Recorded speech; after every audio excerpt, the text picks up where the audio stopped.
میرے نبی حضرت عائشہ کو لقمے بنا کے کھلاتے تھے. کوئی اظہار عشق تھا، اللہ کی قسم اظہار تعلیم تھی.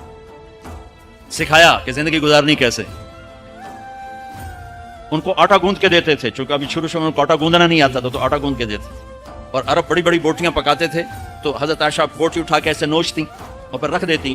تو اللہ کے نبی بوٹی اٹھا کر جہاں سے حضرت عائشہ نے نوچا ہوتا تھا وہاں سے نوچ کے دکھا کے کھاتے تھے. میرے رب کی قسم اظہار یہ ہمیں تعلیم دی ہے کہ زندگی کیسے گزار. پھر بڑے بڑے پیالے ہوتے تھے پانی پینے کے، چھوٹے گلاس نہیں. چھوٹا گلاس تو بخل کی نشانی، اب تو اور چھوٹے ہو گئے کہ کپ کو گلاس بنا دیا. میرے بچپن میں مجھے یاد ہے اتنا بڑا گلاس ہوتا تھا اور ڈیرے میں جتنے مہمان ہوتے تھے، کچی سڑکیں ہوتی تھی، مہمان کو ہمارے رشتہ دار یا دوست نہیں راہگیر مسافر ہوتے تھے، ہر مہمان کو دودھ پلایا جاتا تھا رات کو. چونکہ جانور زیادہ ہوتے تھے تو ہمارا اکرام زیادہ سے زیادہ یہی ہوتا تھا، تو ہم سارے مہمانوں کو دودھ پلاتے تھے. تو ایک مہمان آیا ہمارے دادے کا زمانے کا، چچا لال.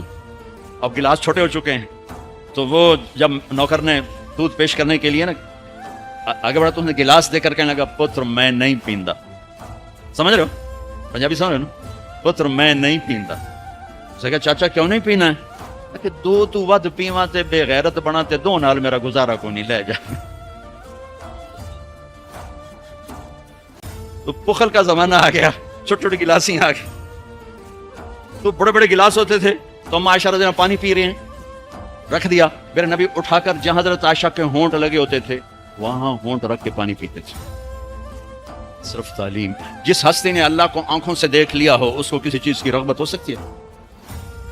جنت بھول جائے گی جب اللہ اپنا دیدار کرائیں گے اور پھر پردہ پوشی فرمائیں گے تو کہیں گے یا اللہ جنت نہیں چاہیے، تو چاہیے، بس تجھے دیکھتے رہیں، بیٹھے رہیں تصور جانا کیے ہوئے از لذت دیدارش خسرو چتما گفتن سر دادن و جان دادن نادیدہ رخ یارے.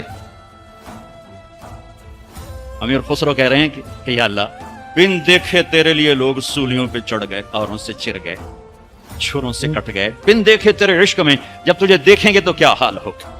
از لذت دیدارش خسرو چتما گفتن سر دادن و جان دادن نادیدہ رخ یار. تو جس ہستی نے اللہ کو دیکھا ہو ان کے لیے عورتوں کی کیا رغبت ہے. یہ صرف سکھانا. ایک حدیث سنا دے، ما تزوجت وما زوجت الا بوحی من السماء نزل به جبریل. لوگوں میں نے جہاں شادی کی، میں نے جہاں بیٹی دی، پہلے آسمان سے وحی آئی پھر میں نے قدم اٹھایا.